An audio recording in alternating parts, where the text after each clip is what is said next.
इलाहाबाद की मधु की शादी होती है रामगढ़ के आनंद से। नेचर से कामचोर मधु के सामने जब पूरे ससुराल की जिम्मेदारी पड़ती है तो कैसे वो उससे बचने के लिए करती है एक नाटक। चलिए देखते हैं। अरे मधु, मधु रानी, जरा चाय ला और बेसन घोल ले, बादल बन गए हैं, पकौड़ी बना लेते हैं। ओह, अभी अभी तो दिन का खाना खाया है, अब पकोड़े तल दूं? अरे इतना खाएंगी तो फट जाएंगी, चला तो जाता नहीं इनसे। तभी आनंद आ जाता है। अरे मन कर रहा है पकोड़े खाने का। मधु देखो ना, बादल बन गए हैं, ऐसे में पकोड़े मिल जाए तो मजा आ जाए। अरे अभी तो बादल बने हैं, जरा 2-4 बूंद टपक तो जाने दो, बना दूंगी पकोड़े भी। ये बोलकर मधु वहां से चली जाती है। अरे मधु, मधु बूंदे भी बरस गई, अब तो बना दो पकोड़े। अरे बूंदा बूंदी तो रोज होती है, जरा जमकर बरसे तो पकोड़े तलने में और सिखाने में दोनों में मजा आ जाए। ये बोलकर मधु वहां से चली जाती है और मधु के साथ ही बूंदा बांदी कर बादल भी चले जाते हैं। मधु अपने कमरे में जाकर कहती है, अरे भगवान, ये सारा कमरा फैला हुआ है, कैसे साफ होगा? तभी मधु को आइडिया आता है और वो जोर जोर से चिल्लाती है, हे भगवान, मेरा 2000 रुपए का नोट कहाँ चला गया? किसी ने देखा क्या मेरा 2000 का नोट? तभी वहां मधु की ननद और नौकरानी आ जाती है। अरे भाभी, मैं देख देती हूँ। कैसे देखोगी दीदी, सारा कमरा तो गंदा पड़ा है।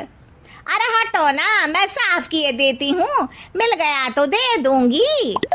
अब ननद और नौकरानी 2000 नोट के चक्कर में पूरा कमरा साफ कर देती है और नोट नोट खोया हो तब तो मिले। खैर, ये तो छोटे मोटे ट्रिक्स थे जो मधु काम से बचने के लिए करती, लेकिन अब आना था मधु का मास्टर स्ट्रोक, जिस पे वो अब सिर्फ बैठकर खाने के चक्कर में थी, और वो भी सास को ऑर्डर दे देकर। कैसे, चलिए देखते हैं। एक फ्रेम में एक फोटो है जिसमें सास की सास यानी कि मधु की दादी सास, मोटी बिंदी, काला मोटा चश्मा, कॉटन की साड़ी और चेहरे पर रौब। वहां उसी फोटो के नीचे खाट पर बैठी मधु, और मधु का गेटअप बिल्कुल वैसा ही था। मधु दादी सास की भूमिका में कहती है, अरे चंदावती, चंदा रानी, जरा चाय दे मलाई मारकर। मधु की सास यानी कि चंदावती कहती है, अरे इस नाम से तो सिर्फ मुझे मेरी सास बुलाया करती थी, ये कौन है देखूं तो जरा। अब सास मधु को अपने सामने अपनी सास की भूमिका में देखकर जोर जोर से हंसती है। मधु रानी, कोई तमाशा चल रहा है या ड्रामा? जाकर चाय लेकर आ।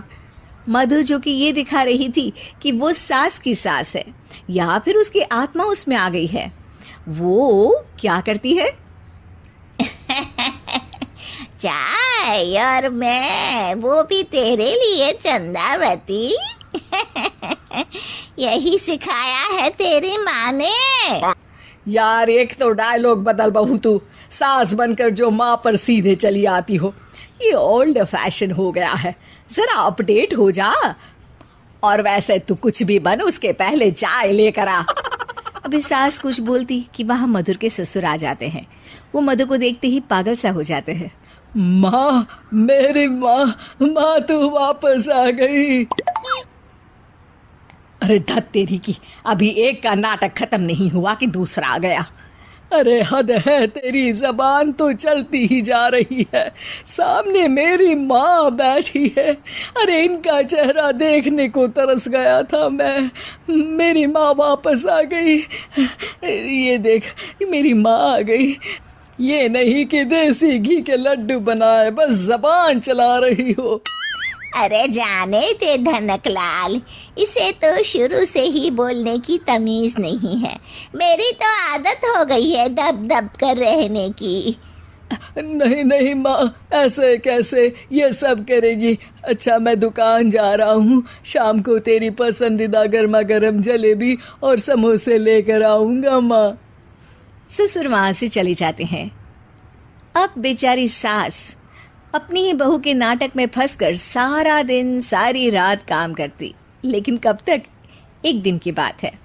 बेटा आनंद, मेरे तो हाथ पैर सब दर्द हो रहे हैं, मुझसे नहीं होता इस उम्र में इतना काम। हाँ माँ, तू ठीक कह रही है। वैसे भी माँ, दादी को तो मरे अभी सिर्फ 5 साल हुए हैं, फिर मधु कैसे दादी हो सकती है? अरे वही तो बेटा, मैं तो ये सोच रही थी कि कहीं दादी मधु के रूप में तो पैदा नहीं हो गई। मतलब ना, ये सारा नाटक है बेटा, लेकिन अब जल्द से ये नाटक बंद करा दे तू। ठीक है माँ, लेकिन अब मधु को मधु की जुबान में ही सिखाना होगा। दोनों माँ बेटा कुछ बात करते हैं और अगले दिन सास मधु का बड़ा सा सोने का हार गले में डालकर घूम रही होती है। मधु जैसे ही अपना हार सास के गले में देखती है, परेशान हो जाती है। अरे अरे ये क्या? ये हार तो तू अपनी बहू को दे चुकी थी। नहीं नहीं माँ जी, बिल्कुल नहीं। आप ही ने तो कहा था कि जब तक आप जिंदा है ये मैं ही रखूं। अब आप तो जिंदा ही हैं, तो ये हार मैं उसे कैसे दे सकती हूँ? अरे लेकिन तभी वहाँ आनंद आ जाता है। दादी मैं आपके लिए भैंस लेकर आया हूँ, बाहर खड़ी है। जरा अच्छे से नहलाकर उसके गोबर से आंगन लीप देना और गोबर के कंडे बनाकर सुखाने डाल देना। और हाँ, जरा ताज़ा ताज़ा दूध भी निकाल देना दादी। और फिर माँ बेटे हंसने लगते हैं। मधु सोच में पड़ जाती है। भैंस? नहीं नहीं, इतनी बड़ी भैंस की मैं सेवा करूं? ना बाबा बना, मैं तो बहू बनकर घर वालों की ही सेवा कर लूं, उतना ही बहुत है। माँ जी, नहीं नहीं। अरे अरे, क्या हुआ बहू, तुम वापस आ गई क्या? तुम्हें सब कुछ याद आ गया? हाँ हाँ, सब याद आ गया, पूरा पूरा याद आ गया। अब सास चैन से खाट पर बैठती है और जोर से कहती है, सब याद आ गया ना? तो चल जा, चाय लेकर आ, और वो भी मलाई मार कर।